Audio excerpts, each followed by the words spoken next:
L'appel est arrivé en fin d'après-midi, juste au moment où je m'engageais dans l'allée de notre nouvelle maison. « Est-ce bien Daniel Brunet ?» a demandé la voix. Une voix âgée, rocailleuse. « Oui. Qui est à l'appareil ?» L'ancien propriétaire. « Écoutez, je suis désolé de vous déranger, mais j'ai oublié quelque chose. Quelque chose de grave. » J'ai failli raccrocher. Puis il l'a dit. Il y avait une caméra cachée dans le plafond du salon. J'ai oublié de la déconnecter du cloud avant la vente. Elle a continué à enregistrer. Je me suis figé. Il a continué. Je ne l'ai remarqué qu'aujourd'hui en ouvrant l'ancien flux par accident. Je ne voulais rien voir, mais ce que j'ai vu, je pense que vous devez le savoir. Ma poitrine s'est serrée. Qu'avez-vous vu ? Silence. Ne me demandez pas ça au téléphone, a-t-il dit. Et n'en parlez pas à votre femme. Venez seul. Je vais tout vous montrer. Je suis resté assis dans la voiture pendant ce qui m'a semblé une éternité, à fixer la maison. Claire avait décoré le perron avec des guirlandes lumineuses. À l'intérieur, son rire résonnait avec celui de sa mère et de sa sœur alors qu'elle déballait d'autres cartons. Je suis entré. Claire m'a souri depuis la cuisine. Et chérie, tout va bien ? J'ai hoché la tête. Ouais, je vais juste chercher quelques trucs au magasin. Je l'ai embrassé sur la joue, le cœur battant à tout rompre. En m'éloignant de la maison, j'ai senti que quelque chose clochait. Comme si cet appel avait déchiré le voile fin d'une vie que je croyais comprendre. Et quoi que cet homme ait vu, ce n'était pas juste un bug technique. C'était un avertissement. L'homme vivait à 20 minutes de là, dans un vieux pavillon délabré caché derrière une station-service. Quand il a ouvert la porte, ses mains tremblaient. Je ne voulais pas être impliqué, a-t-il dit en me faisant entrer. Mais j'ai vécu dans cette maison pendant 30 ans. Elle méritait mieux que ce que j'ai vu. Il m'a conduit vers un bureau encombré et a ouvert son ordinateur portable. J'ai sauvegardé la séquence. Je ne la garde pas. Je pensais juste que vous aviez le droit de voir. Il a cliqué sur lecture. Le salon. Mon salon. L'horodatage indiquait que c'était mardi. Ce jour-là, j'étais au travail jusqu'à 19h. Claire est entrée. Sa mère a suivi. Puis sa sœur, Julie. Elles ont ouvert du vin, puis ont commencé à rire. Claire s'est laissée tomber sur le canapé. Je n'arrive pas à croire qu'il soit tombé dans le panneau. Toutes ces conneries sur le fait de prendre un nouveau départ comme si c'était sa maison, a ajouté sa mère. Tu as fait le plus dur, ma chérie. Maintenant, on doit juste s'assurer qu'il reste occupé au travail pendant qu'on finalise le transfert. Le transfert, ai-je chuchoté. La vidéo continuait. Claire a sorti un dossier. Les papiers de la procuration, a-t-elle dit avec un sourire narquois. Tu avais dit qu'il ne remarquerait jamais rien. Tu avais raison, maman. J'ai fixé l'écran, glacé. L'homme à côté de moi a baissé le volume. Il y a plus, mais vous avez compris l'idée. Je ne pouvais plus parler, je ne pouvais plus bouger. Une procuration. Elle ne riait pas juste dans mon dos. Elle m'éviscérait de l'intérieur tout en me souriant en face. Je me suis levé lentement. Envoyez-moi tout le dossier, ai-je dit. Chaque seconde. Parce que maintenant j'ai un plan et je ne serai plus le dindon de la farce. Quand je suis rentré ce soir-là, tout semblait normal. Claire m'a embrassé sur la joue, m'a demandé si j'avais pris du lait. Julie aidait à organiser le garage. Sa mère préparait un gâteau pour les voisins. Comme si tout était réel, comme si c'était moi qui jouais à la famille heureuse. Je les observais. Chaque mouvement, chaque faux rire, chaque mot doux me semblait désormais empoisonné. J'ai hoché la tête, souri, joué le jeu. Parce que ce qu'elles ignoraient, c'est que j'avais la vidéo. J'avais la preuve. Et je n'allais pas les confronter. Pas encore. J'avais besoin de plus. Alors, au cours des jours suivants, j'ai joué l'imbécile. J'ai fait semblant d'être fatigué, occupé, distrait par le travail.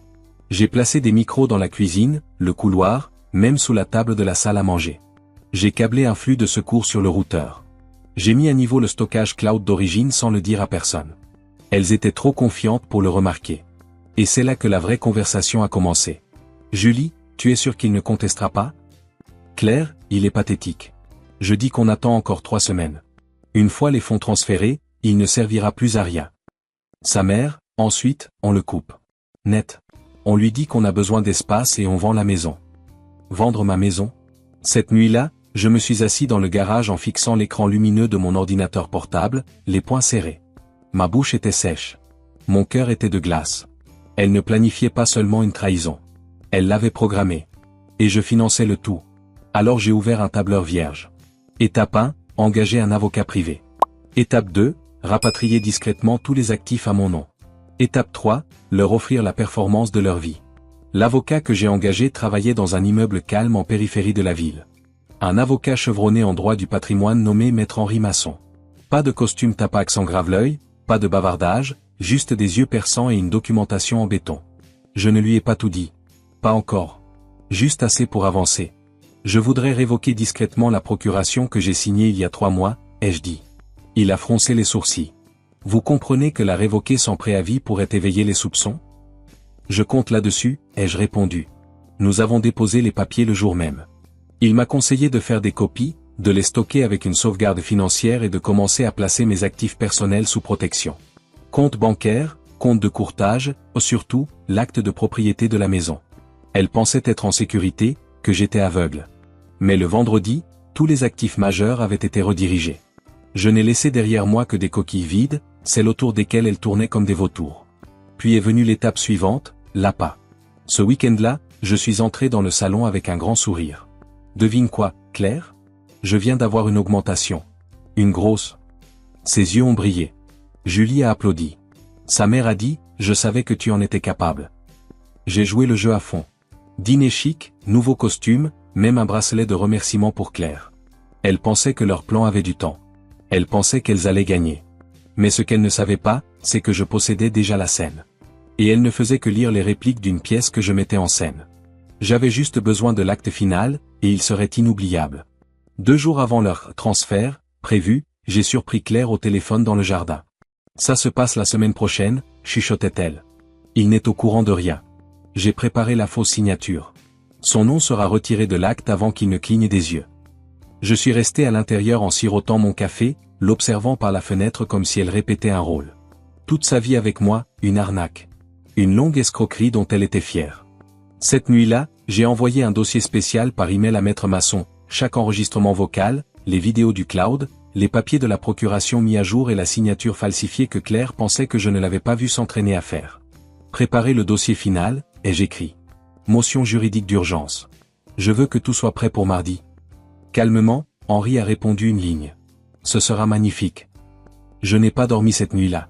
Le lendemain matin, je les ai toutes invitées à dîner à la maison. Célébration, ai-je dit. Le bonus est arrivé. Elles ont marché. Mordues à l'hameçon de leur propre avidité. J'ai grillé des steaks, acheté du vin, j'ai même porté le bracelet que Claire m'avait offert il y a 6 mois. Elles ont plaisanté, ri, porté un toast à ma santé, et j'ai continué à sourire jusqu'à ce que Julie fasse teinter son verre et dise, à Claire, la future véritable propriétaire de cette maison. Elles ont toutes ri.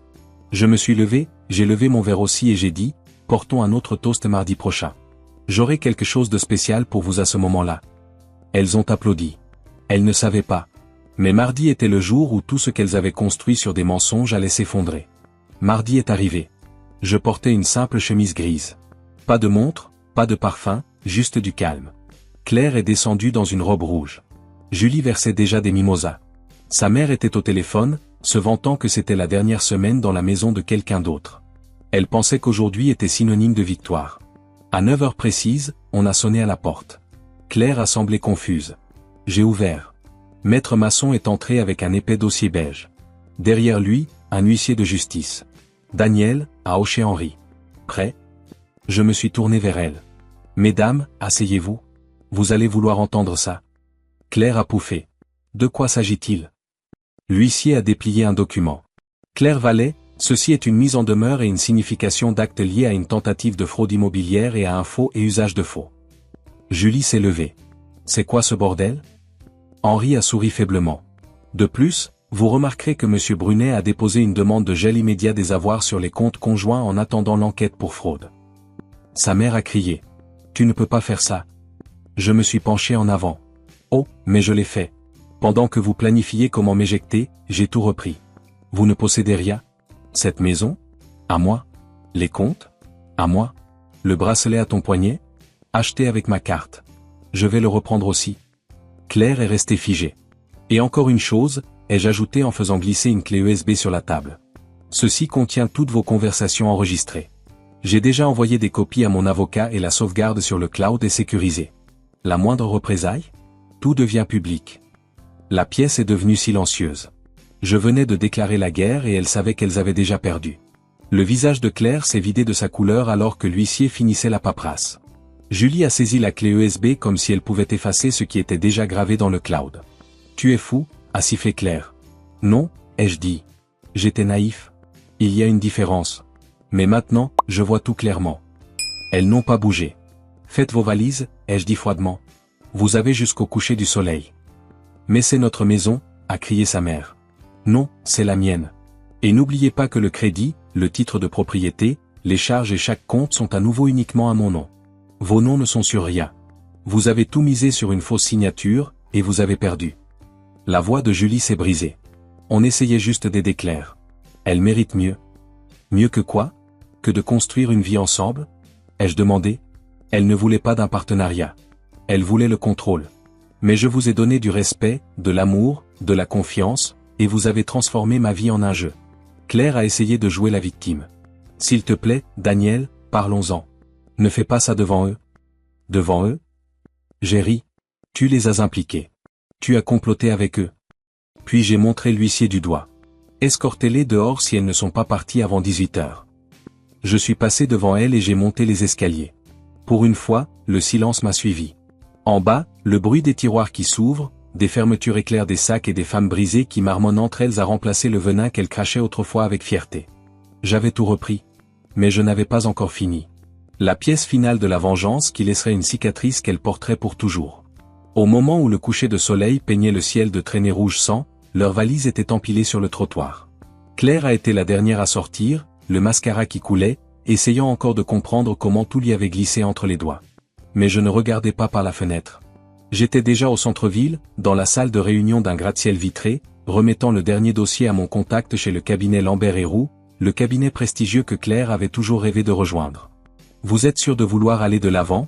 A demandé l'associé. J'ai hoché la tête. Elle a falsifié des documents juridiques.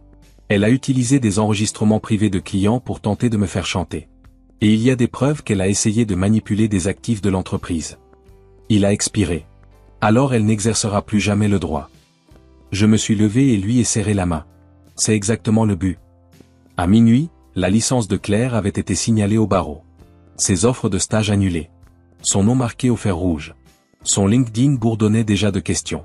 J'ai envoyé un dernier message depuis une adresse email jetable. Tu as construit ta vie en mentant à la mienne. Maintenant, reconstruis-la à partir de rien. J'ai supprimé l'adresse. De retour à la maison, je me suis assis sur la terrasse avec un verre de bourbon. L'air froid mordait ma peau, mais à l'intérieur, je me sentais propre. Elle pensait être plus intelligente. Pensait que je resterais silencieux. Pensait que l'amour signifiait que je ne riposterais jamais. Mais je n'ai pas seulement riposté. J'ai gagné. Et le meilleur, c'est qu'elles ne l'ont même pas vu venir. Les liens du passé.